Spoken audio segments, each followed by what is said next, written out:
Hi everyone, this is Pratima and today I have the Redmi Note 13 Pro with me. This is the successor to the Redmi Note 12 Pro from last year, which came with decent specs for its price. This time Redmi has bumped the specs even further and even included a few flagship features here which I will talk about right after unboxing this device. Well, I'm not exactly sure of the pricing of this phone while making this video, but I will make sure to put the pricing details down below once I have all the information. So now let's just get started. So here it is, the box in a very Redmi-like packaging. Inside first we get the basics, the SIM ejector tool, a nice looking grey cover, which is definitely better than the transparent ones. Further there we have the phone. I have it in this blue color variant, but it's also available in purple, black and white options.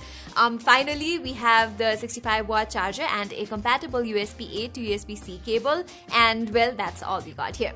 Alright, so out of the box, I also appreciate that Redmi has not skipped on providing a screen protector here unlike other brands, Samsung. But anyways, let's talk about the design first. Redmi has continued the boxy form factor with the Note 13 Pro just like on the Note 12 Pro. In fact, you get a very similar form factor here with only a few minor details changed. With the 13 Pro Plus, you actually get this curved design which looks a bit more premium. But I'm not complaining about the Redmi Note 13 Pro though. I kind of like it that Xiaomi has created a differentiation in their lineups here. Anyway, it's a glass back with frosted matte finish on the Redmi Note 13 Pro, which kind of helps conceal fingerprints and smudges to some extent. I also like that the frames and the chassis of the phone match colors, which gives it sort of an even look. The boxy form factor helps with the grip too, so I would say that this is a comfortable enough phone to use for longer hours. And even though Redmi has included a slightly bigger 5100 mAh battery here, this phone does not feel heavy or bulky, so that's nice too.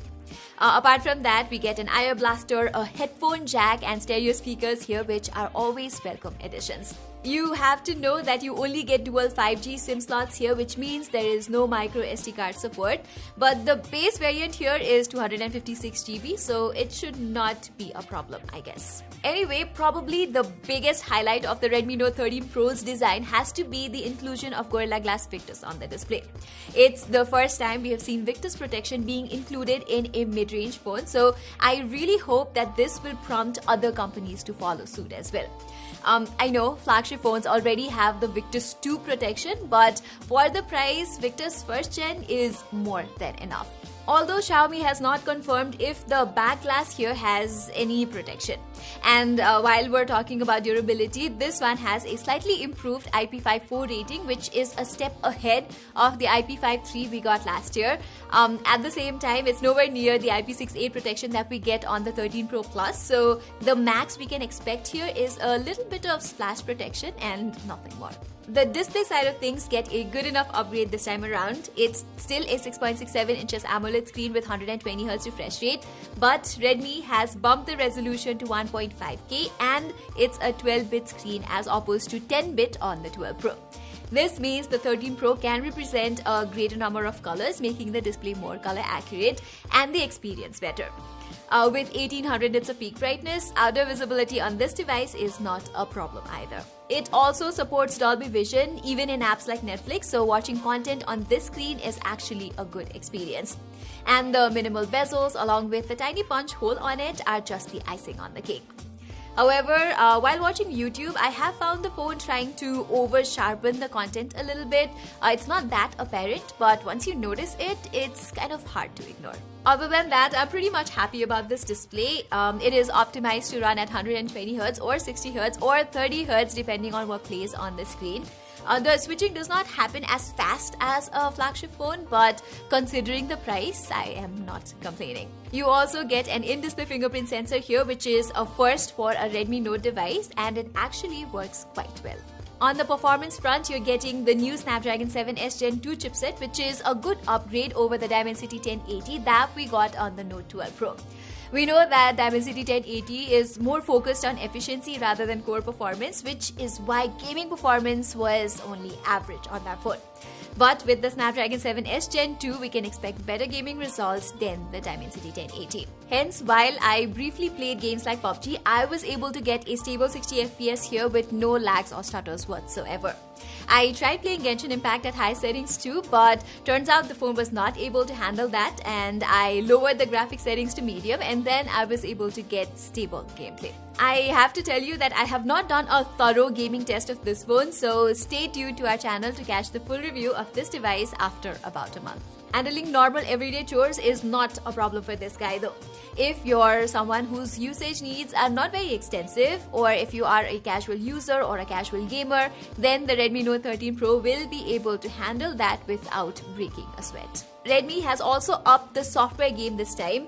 Previously, the max update commitment we saw on a Redmi device was 2 years of OS and 3 years of security update commitment. But with the Redmi Note 13 Pro series, we actually get a total of 3 years of OS and 4 years of security update promise. I know this is not as good as Samsung's mid-range phones, but I do think that this is a good start. The Redmi Note 13 Pro comes with Android 13 based on MIUI 14 out of the box rather than the latest Android 14. So even though it will receive 3 years of updates, the max update it will get is still Android 16 and nothing more. And yes, Xiaomi India has already teased about the HyperOS coming to Indian units of some Xiaomi and Redmi phones recently. Even the Redmi Note 13 Pro series is rumored to get the HyperOS update based on Android 14 as early as the end of Jan. So I am really looking forward to it. For those of you who don't know what HyperOS is, I've actually made a dedicated video on it which you can check out from somewhere here. Lastly, let's talk about cameras. This year, Xiaomi has replaced the 50 megapixel camera on the Note 12 Pro with a 200 megapixel Samsung HP3 sensor. The other two lenses are practically the same, an 8 megapixel ultra wide and a 2 megapixel macro lens. This is actually the same setup that you get with the Redmi Note 13 Pro Plus as well. So I was really curious to know about how the cheaper Redmi Note 13 Pro holds up against the 13 Pro Plus. I compared both the cameras a little, and my initial impressions are that the Note 13 Pro and the Pro Plus's cameras do not reflect the same output. The Note 30 Pro Plus has better color optimization, better contrast, and even details than the Note 13 Pro. Even human subjects have better skin tone most of the time. Sadly, the nighttime images scream lack of optimization on the 13 Pro. They are just too bright and too saturated. And especially the ultra-wide image processing needs more optimization in both daytime and nighttime pictures, which I really hope Redmi brings via a software update very soon. You have to know that it's only been 2 days that I've been testing the cameras, which may or may not reflect the actual performance. So I am going to test it even further and give you guys all the information in my full review. For videos, you get support of up to 4K 30 FPS, and looking at the samples, it's evident that Redmi has not optimized OIS well here. You can notice a fair bit of frame cropping and jerkiness in the videos. From the front, you can take up to 1080p 60 FPS videos, which look very average in my opinion. Well everybody, that was all for my 2-day experience with the Redmi Note 13 Pro. For the most part, Redmi seems to have tried to balance the specs of this phone very well, and inclusion of things like Gorilla Glass Victus, in-display fingerprint sensor, a better chipset, and extended software commitment are very appreciated from my side. But at the same time, the lack of optimization in cameras is a little disappointing for me. It feels like good hardware is being wasted by the lack of proper software optimization. But guys, this is only my initial impressions. I will need further time to test the device to give you my final judgment. So do subscribe for my in-depth review. Saying this, it's me Pratima signing off. See you next time.